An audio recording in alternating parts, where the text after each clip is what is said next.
Recording now? Yeah.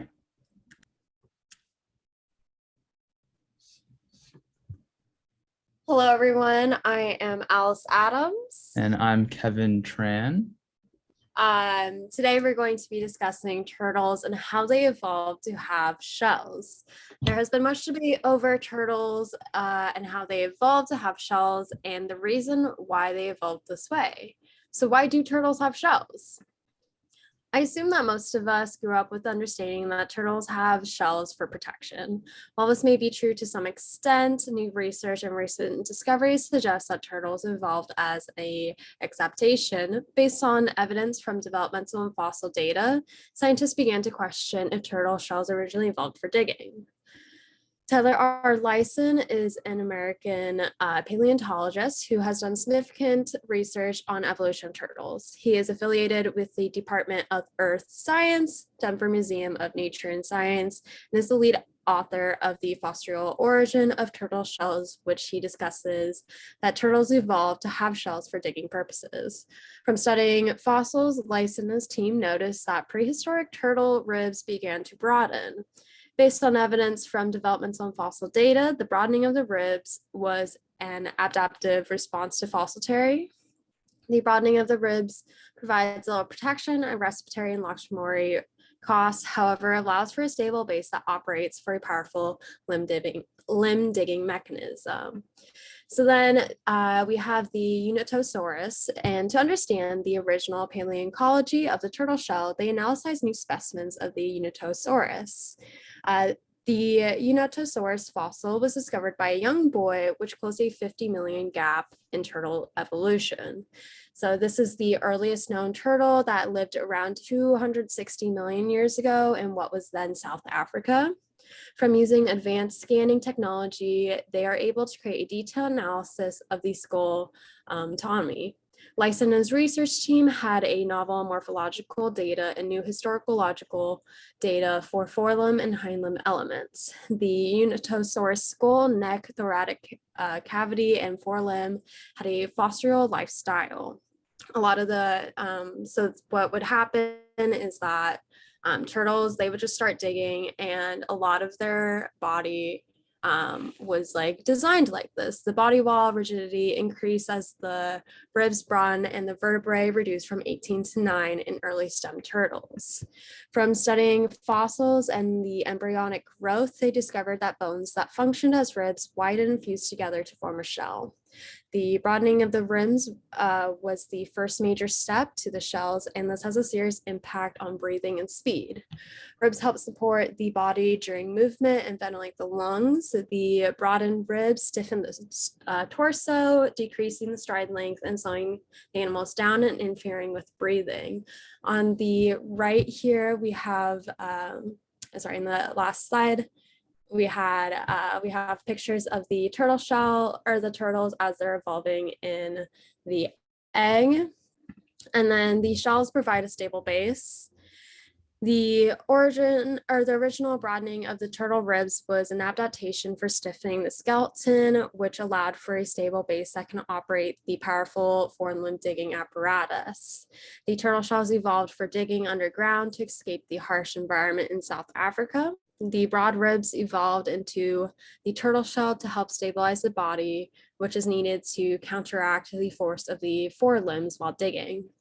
The stable base helps the Unitosaurus, the ancestor of the South African turtle.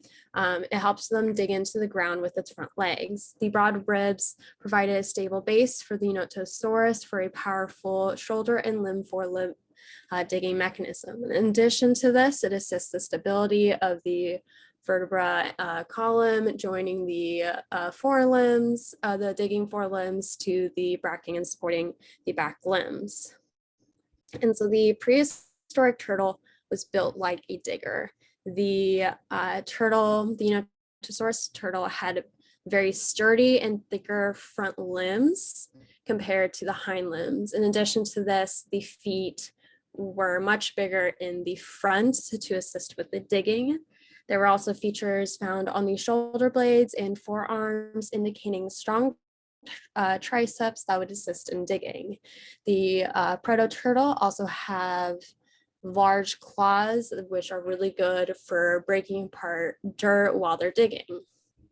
And then another important aspect of the Untosaurus fossil are the eyes. They're meant for the dark. A rare preservation of the sclerotic ring in the skull allowed the researchers to estimate the eye size and light sensitivity. They measured the external diameter of the sclerotic ring, which was about 9.07 millimeters, indicating the diameter of the eye to be approximately 10 millimeters. They then measured the internal diameter of the sclerotic ring, which was 1.41 millimeters, meaning the diameter of the pupil and the lens was also about 1.41 millimeters. With all this information, it allowed them to estimate the optical ratio of the eyes, which ended up to be about 0.0209. And then with the ratio that they found out for the Untosaurus, it indicated they had extremely low sensitivity to light, which is a trait shared by many Fossora animals. And Fossora animals, they would burrow underground as a means to, again, hide from harsh environments or even from predators. It's just a lifestyle that they had. And that kind of wraps up the whole argument and research that Tyler Lyson and his team found out for digging. Our next side is that the turtle shell evolved for protection. Turtles are known for their shell and how it was used for protection. And until recently, with Tyler Lyson's research, we all believe that the turtle shells were for protection, but it actually turns out that protection was just an acceptation trait that later evolved behind the digging. But still, it served as protection.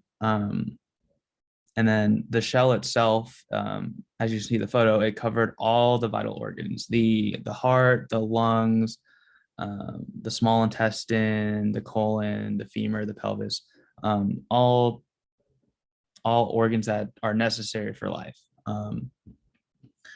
The shell help protect all these organs from, like, again, predators that were trying to hunt them, and then also protecting the turtle shells or the turtles' insides from harsh environments. Today, maybe it's the ocean or the hot heats of, where they're from. And then whenever the turtle is threatened, it would retreat back to its shell and use it as like a protective shield from predators or the environment. The next thing that we have to look at are the shell protrusions. Specifically, we could take a look at a modern day turtle, the alligator snapping turtle. And it evolved and formed many spikes on top of its shells. And when in danger or facing a predator head on, it will tilt its shell forward and while charging at its target, using the shell as like both an offensive and a defensive shield. Since the shell does have spiky protrusions on the top as well as the sides. There's also another interesting thing that they have on their bodies, which are the scutes, the little bony parts on their kind of fleshy bits that can't retract into the shell, so their limbs. You can see that there's a lot of these little bony pieces, spiky bony pieces that stick out, which further prevented predators from wanting to attack them or eat them, since it was all these kind of spiky parts that they could hurt themselves on. And then the previously oldest turtle fossil that was found was the Progunculus, the 210 million year old turtle, which also showed similar traits as the modern day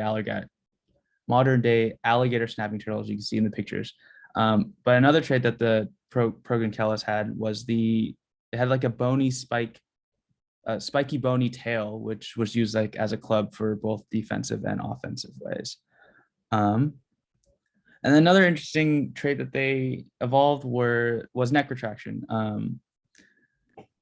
both Cryptodira and Pleurodira. Basically, just Cryptodira were able to retract their head and neck fully into the shell, while Pleurodira move their shell to the right or left. We're both suborders of Testudines, which are just turtles that, or not turtles, but reptiles that have bony shells or spikes that cover their body. And they would use the shell to kind of as a protective barrier. The Pleurodira would use the margins of their shell, so the extra shells that would stick out as a protective shield from above. So like an awning or like a patio, kind of how the roof or an overlay of a roof kind of just provides shade, but they would use as protection for predators. And the Cryptodira would retreat back into the shell with its vital organs. So it's kind of like a fort, protective barrier fort that protects from predators, or whenever it feels like it's in danger. And then we have both the sides.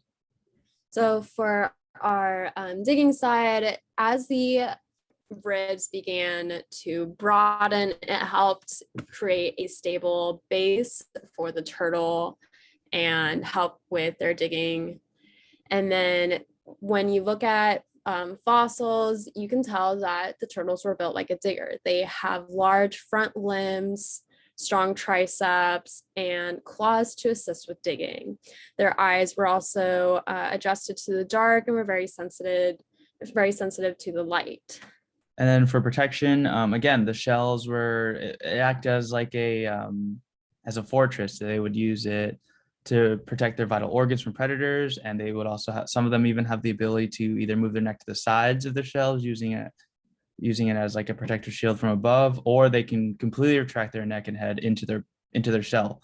And then also the protrusions that some shells have, like the alligator snapping turtle, with bony spikes on top and the sides, or even on their own like fleshy parts like the limbs, to discourage predators from attacking them. So the issue is not whether the turtle shell evolved for the purpose of digging or for a protective barrier. In the fact, the issue is how we assume for a very long time that the turtle shell was evolved for protection. It's interesting to think about, since there could be a lot of other things that we misinterpreted and believed, which may not actually be true, and how this is just now a recent discovery that turtles didn't actually evolve their shells for protection, instead that they had shells for digging, and that a protection was only an adaptation to their evolution. Yep. Yeah, it was super interesting. It opens up a lot of other avenues of, what else have we kind of assumed to be true until later on, maybe like in the next near future or in the far future, we find fossils that show us that it's actually not what we think it is, and it's actually something else. It's just an interesting issue that we've discovered through looking at this specific topic. And then next we have our references that we use for all of our sources, or as our sources as we put the presentation together, and then all the references that we have for our photos. All right, I believe that concludes our presentation. Thank you for joining us today. Thank you so much. Goodbye.